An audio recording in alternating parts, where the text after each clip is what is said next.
하나님의 말씀입니다. 요한복음 14장 13절과 14절 말씀입니다.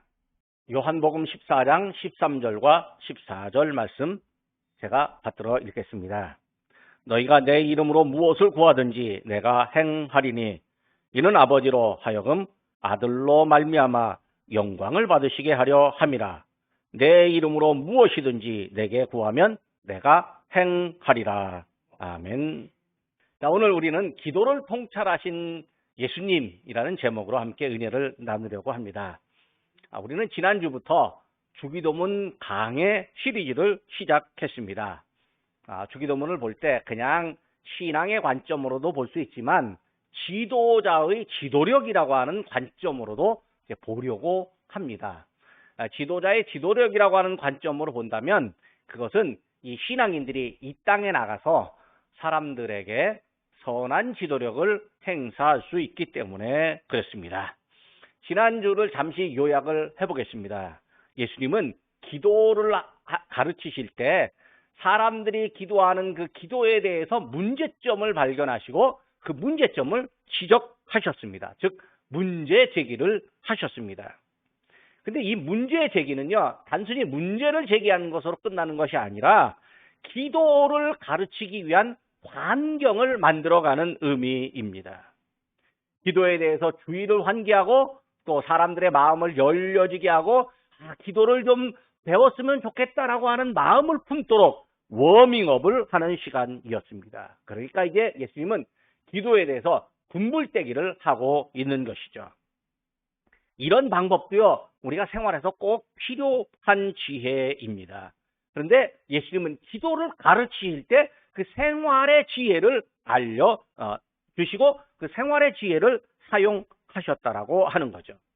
다른 지도자는요, 선한 목적을 행하려고 한다 할지라도 바로 이야기하지 않고 먼저 문제 제기를 하고 환경을 만들어가고 분위기를 고조시키고 또 주의를 환기하기도 하고 워밍업을 하고 군불대기를 한다는 것이죠. 그런데 예수님은 기도에 대한 문제만 제기하신 것이 아니라 대안도 함께 제시하셨습니다. 외식하는 기도에 대해서는 골방에 들어가서 은밀하게 기도하라 그렇게 말씀해 주셨고, 이방인처럼 말을 많이 하는 중언부언하는 기도에 대해서는 하나님이 필요를 다 알고 계시니까 이방인을 본받지 말라 이렇게 말씀해 주셨습니다. 지도자는요, 다른 대안을 제시할 줄 아는 사람입니다. 그러니까 대안을 제시할 때도 그 현상에 관한 어떤 차원의 대안이 아니라 현상보다 더 깊고 더 높고 더 본질적인 대안을 제시합니다. 바른 가치와 정신을 말하고 가치와 정신을 실현하도록 먼저 행동하고 사람들에게 함께 행동합시다 이렇게 제안을 하는 사람이 곧 지도자로서 적합한 사람입니다. 그리고 우리는 지난주 이제 한참 설교하다가 말미에 아하라고 하는 그 통찰에 관련된 단어를 한번 얘기한 적이 있습니다. 아하, 제가 아는 분은 회사 이름이 아하예요. 상담소를 운영하는데 회사 이름이 아하예요. 저기 부암동에 구기터널을 지나자마자 그 한 군데가 있습니다. 아하. 근데 이 아하라고 하는 말이 이게 영어도 아하고 우리말도 아하예요. 똑같이 뭔가 깨달았을 때 이 뱃속에서부터 깊이 울려나오는 그 이 기쁨의 소리가 아하입니다. 이걸 이제 통찰이라고 말을 하는데 어떤 사람이 통찰학습이라고 하는 말을 꺼내게 되었습니다. 그래서 제가 이제 통찰학습이 뭐냐 이거 보고 또 통찰학습이라고 하는 사례도 보고 또 기도와 신앙도 통찰이 필요하고 통찰의 경험이 필요하다라고 하는 사실을 함께 살펴봅니다. 이 과정에서 우리 예수님이 어떻게 통찰을 하셨는지, 통찰하신 예수님이 우리에게 무엇을 가르치고 우리는 예수님을 어떻게 본받아야 할지를 또 함께 보겠습니다. 거기에 통찰력이 지도자의 중요한 덕목이며 개발해야 할 점임을 살펴봅니다. 그러니까 우리도 살면서 어떤 분야에 내 삶의 분야에서는 통찰력이 필요합니다. 동시에 기도에 대한 통찰도 있어야 하는데 예수님이 우리에게 기도에 대한 통찰을 알려주셨으니 그것도 함께 살펴보겠습니다. 미국에 퀼러라고 하는 교육학자가 있는데 아마 우리 이승준 성도님은 교육심리학을 공부하셨기 때문에 퀼러라는 사람 이름 들어보셨을지 모르겠습니다. 이 사람이 통찰학습 원리를 주장했습니다. 근데 이 통찰학습 원리가 뭐냐면 뭔가 공부하다가 깨달아지면 그 공부의 내용이 쫙 꿰진다라고 하는 거예요. 이게 이 공부하는 사람도 이 공부 내용이 몰라갖고 막 고민하다가 야 이거 내가 왜 이렇게 머리가 나쁘냐 자기 머리를 한 대 쥐어박기도 하고 야 도대체 어떤 사람이 이렇게 어려운 공부를 만들어 놓고 누가 이런 고약한 시험을 만들어 갖고 사람을 괴롭히는지 모르겠다고 아멘 하시는 우리 장로님이 요즘에 시험 공부를 하시느라고 고통을 가지셔서 그런 것 같은데 그렇게 막 불병을 털어놓는데 공부를 하다가 보면 뭔가 그냥 눈에 팍 들어오는 게 있습니다. 그리고 한 방에 머리에 쫙 깨달아지는 게 있습니다. 그걸 통찰학습이라고 그렇게 말을 하는데 이게 공부뿐만 아니라 살면서 어렵고 힘들어서 이걸 도대체 어떻게 해결해야 되지? 고민하는데 갑자기 그러면 되지 하면서 이게 쫙 이런 거 한번 치면 그게 바로 통찰이라고 하는 통찰학습이 이루어졌다라고 하는 거죠. 그러니까 문제 해결의 방법이 한 번에 깨달아지는 거예요. 예수님이 기도를 가르치실 때 너희에게 이렇게 기도하라 그렇게 말씀하셨거든요. 이렇게라고 하는 말이 뭐냐면 예수님이 먼저 통찰을 하셨고 제자들에게 이거 하면 돼 이렇게 하면 돼 라고 한 번에 딱 가르쳐 주신 거예요. 이 통찰학습도 사례가 있습니다. 이 한국 사람들이 영어를 참 어려워합니다. 우리 장로님은 이 대학원에서 영어까지 공부하셨는데 안 써갖고 사용 안 하시니까 요즘 이제 많이 좀 기억에서 사라지셨을 겁니다. 저도요 영어 조금 하는데요. 웬걸요 한국에 있으면 외국 사람 만나면 말이 잘 안 나와요. 막 다듬 하는데 미국이나 뭐 영어 쓰는 나라에 가면 한 3일 동안은 더듬거리다가 한 3일 지나고 나면 그제서 이제 말이 조금 나옵니다. 근데요 이게 한국에서만 영어를 배우는 사람은요 이게 도대체 영어가 잘 안 됩니다. 미국의 어린 시절에 건너가서 미국 사람들과 함께 살면 이게 자연스럽게 회화가 되는데 한국에서만 공부하면 그게 잘 안 되는 거예요. 들려지지도 않고 또 잘 들려야 말도 하고 그러는데 이게 잘 안 된다는 거죠. 근데 매일같이 꾸준히 영어를 공부하는 사람 잘 안 들리는데 어느 순간서부터 미국 방송이 들리더라고 하는 거예요. 제가 영어를 조금 한다라고 해도요. 미국의 이 프로야구 같은 거 가끔 보면 야구 선수가 나와갖고 이게 인터뷰를 하는데요. 한마디도 안 들립니다. 얼마나 말이 빠르고 이상한지. 근데 그 사람들은 다 서로 듣잖아요. 그런데 한국에서만 공부하던 사람이 어느 순간에 그게 보면서 영어가 들리기 시작하는 거예요. 그러니까 자기도 영어를 듣기 시작한 사람이 말하는 거 제가 들어봤는데 어느 날 갑자기 들리더래요. 자기도 깜짝 놀랐대요. 그리고 어느 날 갑자기 들리면서 계속 들리는데 귀가 팍 열렸다는 느낌을 가졌대요. 그게 이제 가슴으로 말하면 가슴이 뻥 뚫리는 거예요. 이걸 이제 통찰이라고 그렇게 말합니다. 그러니까 애쓰고 고민하고 괴로웠던 영어가 어느 날 갑자기 통찰된 거예요. 인생살이도요. 통찰이 있어야 합니다. 쉽게 말하면 깨달음이라고 말할 수 있는 거죠. 그렇지만 단순한 사실을 깨닫는 것이 아니죠.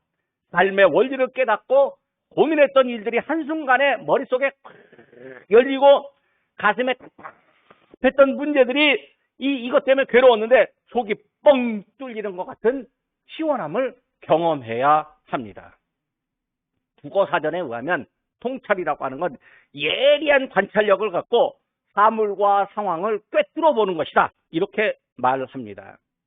그러니까 어떤 어려운 상황을 만났을 때 그 어려운 상황을 해결하는 실마리가 내 앞에 딱 잡히는 거, 이걸 통찰이라고 말을 합니다.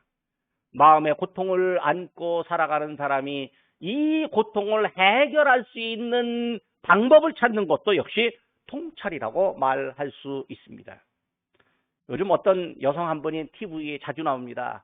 TV에 나와서 연예인이고 애기 엄마고 또 애기고 간에 좀 고민하는 사람 만나면 이 고민하는 사람을 상담해주는 그 뭐 오박사라고 하는 사람이 있습니다. 저기 우리 오씨 성을 가진 성도님이 있습니다. 우리 어머니가 오씨고 미국 대통령도 오씨였습니다. 오바마라고. 자, 그런데 그분이 그 상담을 하면 사람들이 가슴이 뚫리게 됩니다. 왜 그럴까요? 통찰력을 가진 사람이 통찰을 나눠주기 때문에 그런 것이죠. 믿음도요, 이런 통찰이 필요할 때가 있습니다. 어떤 사람은 믿음의 원리, 예수님이 나를 구원하셨다. 이 복음의 말이 믿어지지가 않습니다. 하나님이 천지를 창조하셨다라고 하는데, 아이고, 하나님이 천지를 말씀으로 창조하셨다는 그 말이 도저히 안 믿어지는 사람도 있습니다. 남들은 믿는다면서 아멘, 아멘 하는데, 나만 혼자 안 믿어져가지고, 주님 내게 믿음 주시옵소서.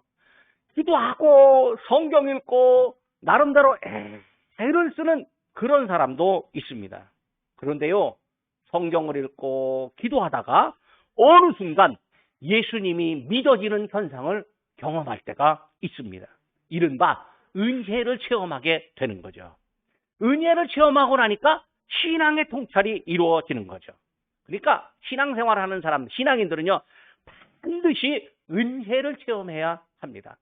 하나님이 나를 사랑하신다는 은혜의 체험, 예수님이 나의 죄를 용서하기 위해서 십자가에서 고통받으며 돌아가셨다라고 하는 은혜의 체험, 하나님이 내가 얼마나 부족하고 못된 사람인데도 이 부족하고 못된 사람을 용납하고 받아들여 주셨다라고 하는 은혜 체험이 우리 신앙인들에게 필요하다라고 하는 거죠.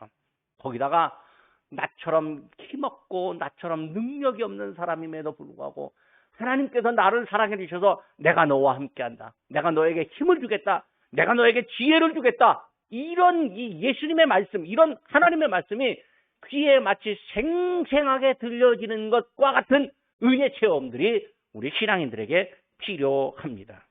그냥 나의 감정에 기쁨이 생기는 이 정도가 아닙니다.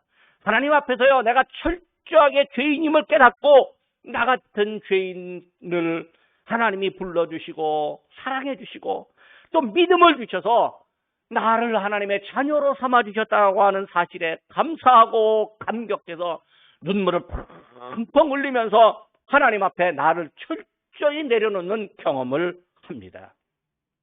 부흥의 때나 금식 기도를 할 때, 또 개인적으로 깊은 기도를 할 때 이런 경험을 합니다. 과거에 우리나라가요, 부흥에 참 열심히 였습니다. 부흥회를 할 때마다요, 부흥 강사님이 요즘 최근에 설교자들의 설교에 비하면 그때 설교가 차원이 높은 설교도 아니었습니다. 아주 잘하는 설교도 아니었습니다. 그런데요, 이상하게 성령께서 능력 주시고 은혜 주시니까 부흥회에 참석하는 사람들이 통회자복합니다. 회개합니다. 그리고요, 은혜 체험을 하고 새롭게 살아가는 사람들이 많았습니다. 이런 부흥이 다시 한국교회에 일어나야 합니다. 강렬한 신앙의 경험, 은혜 체험의 경험을 하면요, 사람이 완전히 바뀝니다. 대표적인 인물이 사도 바울입니다. 바울이 사울이라고 하는 이름으로 활동하던 시절에 믿음의 사람들을 체포하고 죽이려고 담에석으로 가던 중이었는데 예수님을 만났습니다. 갑자기 하늘에서 아주 엄청난 빛이 비치더니 바울의 눈이 탁 멀고 사울아 사울아 내가 어찌하여 나를 핍박하느냐 음성이 들렸습니다. 주님 누굽니까? 나는 네가 핍박하는 예수다. 사울이요, 이 경험을 하고 난 다음에 갑자기 복음의 사람으로 바뀌고 말았습니다. 갑자기 바뀌니까 유대인들은 저 혹시 변절자 아니야? 또 핍박을 당하던 사도들은 저 사람 혹시 스파이 아니야? 이렇게 의심하는 눈초리를 보냈습니다. 바울은 자기가 이렇게 강렬한 회개의 경험을 몇 차례 이야기했습니다. 사도행전 22장과 26장에서 그렇게 간증하는 장면이 있습니다. 바울은요, 편지를 보낼 때도 자신의 나약함, 과거의 포악함 자주자주 고백했습니다. 그리고 하나님의 은혜가 나를 세웠다, 나를 바르게 세웠다, 이렇게 고백했습니다. 바울은요, 유대인으로 말하면 베냐민 지파였고, 율법으로 말하면 가말리엘 문화생이었고, 헬라 문화와 지식에 숙련되었고, 신분으로는 로마인이었지만, 이거 모두가 다 자랑할 만한 모두를 다 배설물처럼 여겼다고 고백합니다. 그리고 내게 자랑이 있다면 오직 예수 그리스도뿐이고 예수님의 십자가뿐이라고 고백했습니다. 바울은요, 예수님을 만난 이후에 삶의 방향과 목적이 완전히 바뀌었습니다. 그러면요, 교회의 역사는요, 교회의 역사의 한 페이지를 장식했던 사람들 모두가 다 강렬한 은혜를 체험한 사람들이었습니다. 어거스틴과 마틴 루터, 존 칼빈, 요한 웨슬리 등등 셀 수 없이 많이 열거할 수 있습니다. 어거스틴은요, 로마서 13장 13절과 14절을 읽으면서 회심을 체험했습니다. 마틴 루터는 믿음으로 의롭게 된다라고 하는 진리를 갈라디아서 로마서를 읽다가 깨달았습니다. 칼빈은요, 시편 서문에 자신의 갑작스런 회심 경험을 말했습니다. 웨슬리라고 하는 사람은 올드스케이트 거리에서 이 모라비아 신도들이 기도하는데 그때 성령의 감동에 의해서 중생의 은혜를 체험하고 회심을 경험했다고 합니다. 저도요, 몇 차례 경험이 있는데 그 얘기를 다 하려면 설교 시간이 길어지니까 나중에 책 낼 때 거기다가 조금 쓰려고 합니다. 제가 주기도문을 이 리더십의 방법으로 강해를 하기는 하지만 우리에게 이걸 깨닫게 해주시는 분은요, 사람이 아니라 삼위일체 하나님입니다. 주기도문을 강해를 하는 이유도요, 사실은 우리 모두에게 강렬한 은혜 체험이 있기를 제가 바라고 있기 때문에 그렇습니다.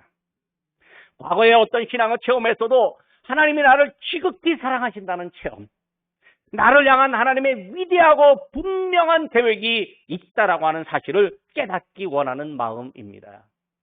아이고요, 나는 배운 것이 없어요. 나는 몸이 약해요. 나는 가진 것도 없어요. 나는 이제 인생 살 만큼 살았어요. 그렇게 말한다 할지라도요, 남은 인생 동안 그를 통해서 하나님께서 이루고자 하시는 일이 있다는 거예요. 내가 비록 적게 가졌어도 적게 가진 그 환경에서 하나님은 우리를 향한 위대한 계획들이 다 있어요.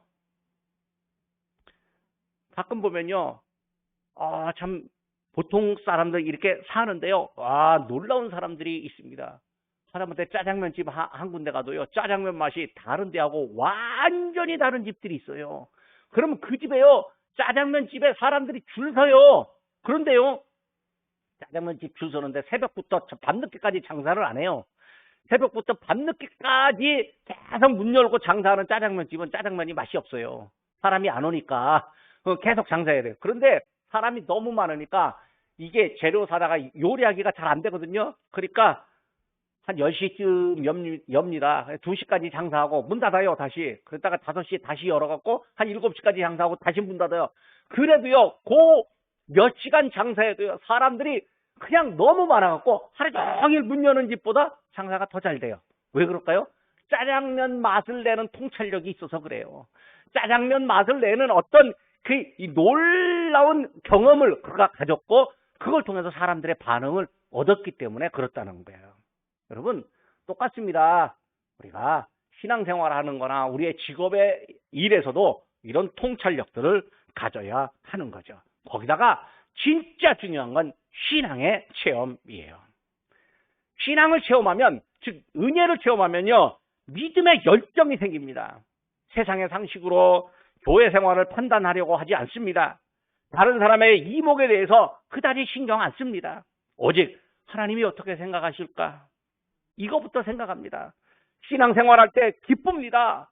전도하고 봉사하지만 아이고 힘들어요, 지친다는 생각하지 않습니다. 주님의 일에 관해서는 나도 모르게요, 엄청난 에너지가 막 뿜어져 나옵니다. 열정이 흘러나옵니다. 이게요, 사람의 힘으로 되는 게 아니라 하나님의 은혜로 되는 거예요. 그러므로 진정한 은혜 체험은 신앙의 통찰을 가능하게 합니다. 저는 분명하게 믿습니다. 통찰은요, 지도력에도 적용됩니다. 지도자는요, 공동체의 상황과 사람들의 관계를 통찰할 수 있는 사람입니다. 통찰력이 부족하면요, 말과 행동에서 실수가 많습니다. 그리고 공동체의 구성원들의 눈살을 찌푸리게 하고 구성원들의 신뢰를 잃게 됩니다. 사람들에게 뭐가 필요한지, 또 공동체가 어떤 방향으로 나아가야 할지, 사람들에게 뭘 해주면 그들이 만족할 수 있을지, 공동체가 발전하려면 사람들에게 무엇을 요구해야 할지 꿰뚫어서 관찰할 수 있는 사람이 지도자입니다. 이런 지도자가 있으면요, 공동체의 위기가 타게 됩니다. 그리고 공동체의 안녕과 평화도 이룰 수 있습니다. 사람을 보면 통찰은요, 기도에도 적용됩니다. 예수님은 기도를 통찰하셨습니다. 예수님은 기도의 원리를 아셨습니다. 어떤 내용으로 기도해야 하는지, 어떤 마음으로 기도해야 하는지, 또 기도할 때는 어떤 태도를 가져야 하는지도 알고 계셨습니다. 기도의 대상이 누구이고 또 대상에 대한 신뢰의 마음이 있어야 한다고 가르쳐 주셨습니다. 기도할 때는 의심하지 말고 믿음으로 기도해야 합니다. 마태복음 21장 22절의 말씀입니다. 너희가 기도할 때에 무엇이든지 믿고 구하는 것은 다 받으리라, 이렇게 말씀해 주셨습니다. 예수님은 또 기도할 때 누구의 이름으로 기도해야 하는지를 가르쳐 주셨습니다. 예수님은 당신의 이름으로 기도하라고 그렇게 말씀해 주셨습니다. 오늘 우리가 읽은 요한복음 14장 14절에 내 이름으로 무엇이든지 내게 구하면 내가 행하리라 가르쳐 주셨습니다. 요한복음 15장 16절에는 내 이름으로 아버지께 무엇을 구하든지 다 받게 하려 함이라, 이렇게 말씀해 주셨습니다. 예수님은 누구의 이름으로 기도해야 하는지를 알려주셨는데, 이것은 예수님이 당신의 이름을, 예수님의 이름을 우리들에게 내어주었습니다. 우리들에게 예수님 이름을 막 사용하도록 허락해 주신 거예요. 그러니까 예수님의 이름으로 기도하는 일이 기도의 가장 핵심 원리입니다. 우리가 기도할 때마다 마무리할 땐 다 예수님의 이름으로 기도합니다 라고 말하잖아요. 그게 바로 성경에서 예수님이 가르쳐 주셨으니까 그대로 하는 거예요. 통찰이라고 하는 건 시작부터 마지막까지 어떤 과정으로 진행되는지도 알고 있습니다. 뭘 준비해야 되는지 알고 또 결과가 어떻게 나타나는지도 아는 겁니다. 예수님은 기도를 통찰하시기 위해서 기도의 잘못된 사례를 먼저 가르쳐 주셨습니다. 예수님이 본격적으로 기도를 가르치기 위한 준비 작업이었다라고 하는 거 우리가 이미 알았습니다. 그리고 예수님은 기도의 결과도 가르쳐 주셨습니다. 당신의 이름으로 기도하는 사람의 기도를 하나님께서 이루신다, 이렇게 약속해 주셨습니다. 통찰은요, 또 현 상황을 바라보는 눈을 갖는 것입니다. 현 상황을 진단할 때 여러 차원을 복잡하게 생각할 수 있습니다. 이게 사람의 단순한 행동의 문제인지, 사람의 마음과 태도에 문제가 있는 것인지, 환경과 문화의 문제인지, 또 혹은 생각하는 인식의 문제인지 종합적으로 바라볼 수 있습니다. 예수님은 기도를 통찰할 때 다양한 차원을 함께 보셨습니다. 그리고 사람들이 기도하는 모습에서 나타나는 오해와 이율 배반을 예수님이 지적하셨습니다. 지도자는 통찰하는 사람입니다. 하나의 사건, 하나의 상황이 있을 때 단순하게 생각하거나 성급하게 결론을 내리지 않습니다. 다양하게 바라보고 여러 가지 요인을 복잡하게 생각합니다. 아이고, 생각이 너무 많아요 라고 지적을 받을지 모르지만 결정을 내리기 전에는 일정 시간 생각을 많이 하는 게 더 좋습니다. 우리 장로님이 군대에서 연대장 시절을 할 때 결정을 내리기 전에 많이 생각하셨고 딱 결정을 내리면 밀고 나갔다고 그렇게 말씀하신 적이 있었습니다. 지도자는 바로 그런 이 모습을 보여주는 거죠. 지도자는 하나의 상황에서 원인이 무엇인지, 어떤 일이 있었는지, 결과가 어떻게 될지를 예측합니다. 그래야 어려운 상황을 타개하고 더 좋은 결과를 이끌어내는 제안을 할 수가 있습니다. 이게 다 사실은 예수님께서 우리들에게 주시는 지혜의 작은 모습들인데, 이 작은 모습 같지만 이게 사실은 커다란 힘을 발휘하게 되는 거죠. 통찰은 경험에서 나오기도 합니다. 은혜 체험이 믿음에 대한 통찰을 가져오듯이 기도 생활이 기도에 대한 통찰을 가져옵니다. 기도하면서 체험하면 믿음을 통찰할 뿐만 아니라 기도에 대한 통찰까지 함께 얻습니다. 앞에서 은혜를 체험한 신앙의 선배들을 제가 소개한 적이 있었는데요. 이분들 모두가 사실은 기도하는 분들이었습니다. 기도하면서 기도의 통찰을 얻고 또 기도 통찰을 얻었으므로 또 기도합니다. 이른바 기도의 선순환이 이루어지게 되는 거죠. 기도 통찰에 관해서 예수님이 모델이 되어 주셨습니다. 예수님은 기도하는 분이셨습니다. 예수님은 사역을 앞에 두고 40일 동안 금식하며 기도했습니다. 마가복음 1장 35절에 보면 예수님께서 사람들을 가르치고 각종 기적을 행하신 이후에 새벽 아직도 밝기 전에 예수께서 일어나 나가 한적한 곳에 가서 거기서 기도하셨다 이렇게 말합니다. 즉 한적한 곳에서 기도하셨다. 이게 뭐냐면 예수님 혼자서 아버지와 대면하는 기도의 시간을 가졌다라고 하는 거죠. 예수님의 기도 통찰은 그분이 개인적인 기도의 시간을 가졌기 때문입니다. 마태복음 14장 23절에 보면요. 예수님께서 보리떡 5개와 물고기 2마리로 5,000명을 먹이신 다음에 사람들을 보내고 기도하러 따로 산에 올라가셔서 날이 저물 때까지 거기 혼자 계셨다라고 말합니다. 이건 아주 하루 종일 혼자 계신 거나 마찬가지예요. 오후 어스름할 때 갔는데 아주 완전히 깜깜해질 때까지 거기 혼자 계셨습니다. 그러니까 사람을 많이 만나고 난 다음에는요.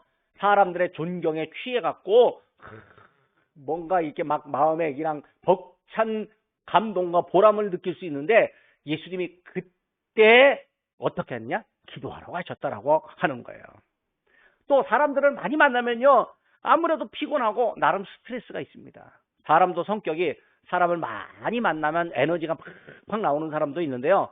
혼자 있는 걸 좋아하는 사람은 사람을 너무 많이 만나면 사람 때문에 피곤해갖고 괴롭습니다. 이럴 때는요. 혼자 있어야 돼요.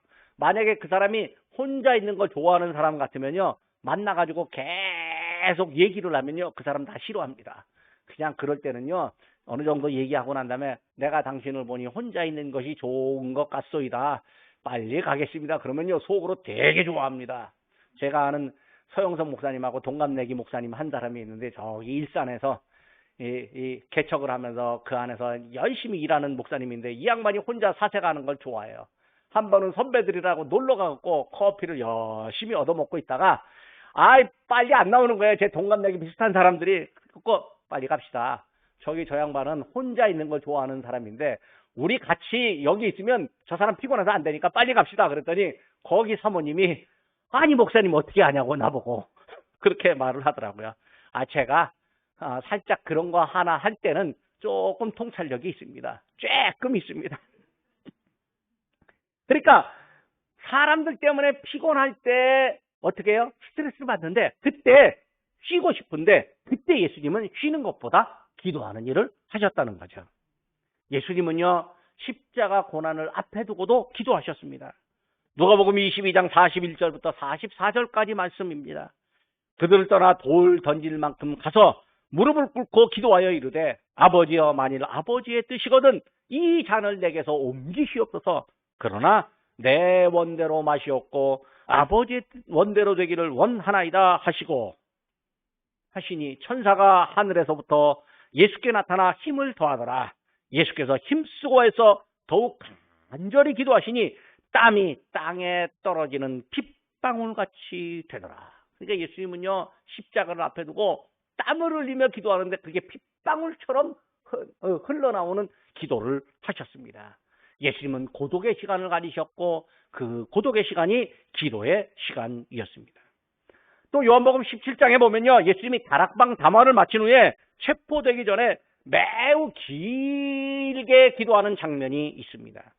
혼자 기도했다는 기록은 없지만 이렇게 길게 기도하는 것으로 보아서 예수님 혼자서 기도하는 것과 같습니다.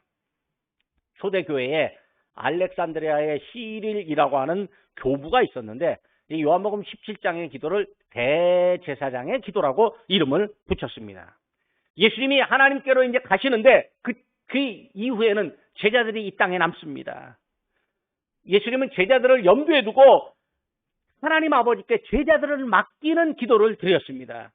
이 기도는 예수님의 속죄를 생각하게 하기 때문에 대제사장의 기도다 이렇게 불립니다. 자, 이렇게 기도하는 분이므로 예수님의 기도 통찰은 완전합니다. 사실 예수님은요, 하나님이시고 또 사람으로서도 완전하신 분이기 때문에 그분의 기도 통찰은 완전할 수밖에 없습니다. 그런데 하나님께서 아들이신 예수님께 또 기도에 대한 완전한 통찰을 허락해 주셨습니다. 예수님이 기도에 대한 통찰을 가지셨으니까 기도할 수밖에 없었고 또 우리에게 기도를 가르쳐 주시는 것이죠. 예수님의 완전성과 기도 통찰이 어느 것이 먼저냐 이렇게 따질 수 없습니다. 완전하신 분이기에 기도 통찰도 완전하다라고 하는 연역적 방법도 맞고 완전한 기도 통찰을 보여주셨으므로 또 완전한 분이라고 하는 귀납법 방법도 맞습니다. 예수님의 기도 통찰의 최고봉 또 그 결론이 뭐냐? 주기도문입니다. 그러므로 이제 우리가 앞으로 다음 주부터 주기도문을 이제 자세히 하나씩 살펴볼 텐데 거기 주기도문의 단어 하나하나마다 허투루 쓰여진 게 없습니다. 디모데후서 3장 16절에 모든 성경은 하나님의 감동으로 되었다라고 하는데 우리 믿음이 그런 믿음이 주기도문을 살필 때도 적용됩니다. 예수님이 가르치신 기도는요. 그야말로 하나님께서 감동으로 주신 기도이고 기도의 신학과 신앙과 자세와 태도와 마음가짐, 생각 등 기도를 완전하게 통찰하도록 하는 기도입니다. 우리는 어떨까요? 우리는 기도하면서 하나님으로부터 기도에 대한 통찰을 선물로 받습니다. 나의 사명을 찾으라고 찾기 위해서 기도할 수 있고 나의 사명을 수행하기 앞서서 기도할 수 있고 고난을 당하면서 헤쳐나가려고 하는 의지를 갖고 기도할 수도 있고 개인적인 고민을 갖고 하나님과 씨름하듯이 기도할 수도 있습니다. 어떤 기도든지 기도하다가 하나님으로부터 은혜를 체험하고 기도에 대한 통찰을 선물로 받습니다. 기도를 통찰하게 되면요. 기도의 맛을 더 알게 됩니다. 더 기도하게 됩니다. 기도가 생활이요. 곧 삶이 됩니다. 지도자는 혼자 있는 시간을 잘 사용하는 사람입니다. 성품을 연구하는 사람들은 사람의 성품이 혼자 있을 때 나타난다. 그렇게 말합니다. 혼자 있을 때는요.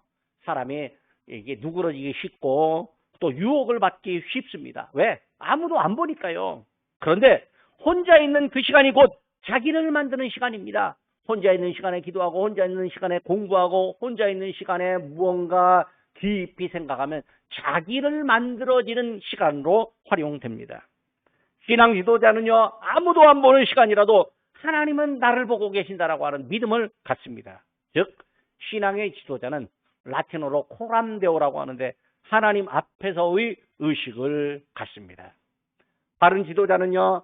혼자 있을 때 자기를 반성하는 시간 또 공동체의 발전을 위해서 어떻게 해야 하는지를 골똘하게 생각하는 시간을 갖습니다.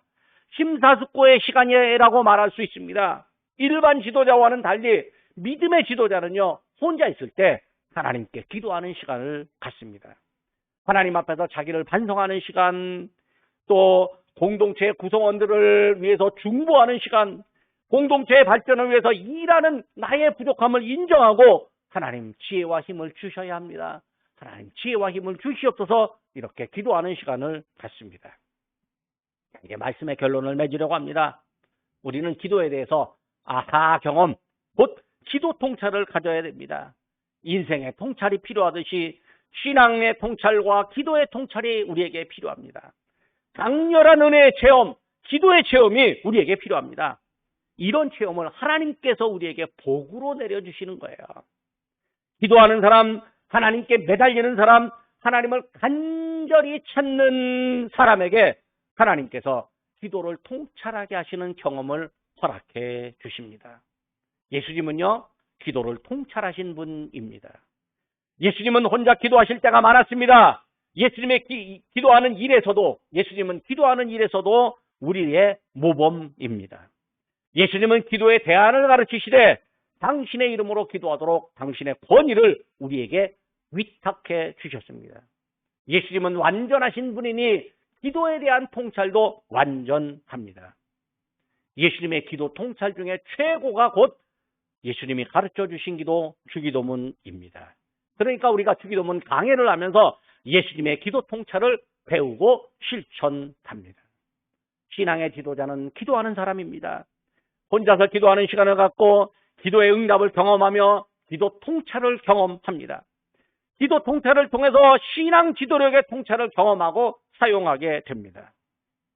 신앙 지도자는 사람들이나 사회나 신앙 공동체의 발전을 위해서 지혜를 나타내고 헌신하는데 그것이 곧 우리 예수님으로부터 그 지혜를 예수님으로부터 받습니다. 신앙의 지도자에게 교회와 신앙 공동체가 예수님을 따르고 하나님 나라를 확장할 수 있는 신앙의 통찰력을 활용합니다. 목사만 신앙의 지도자냐? 아닙니다. 우리가 먼저 예수 믿잖아요. 우리 주변에 나중 믿는 사람 혹은 불신자에게 나는 신앙의 지도자 역할을 합니다. 그러니까 우리가 뭐예요? 기도의 통찰, 은혜의 체험이 필요한 거죠.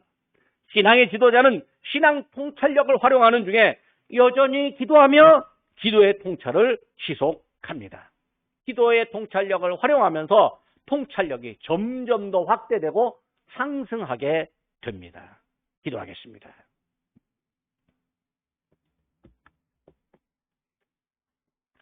저희에게 말씀하시고 대화를 요청하시며 기도하기를 원하시는 하나님 아버지, 저희가 예수님의 기도 생각을 알았습니다.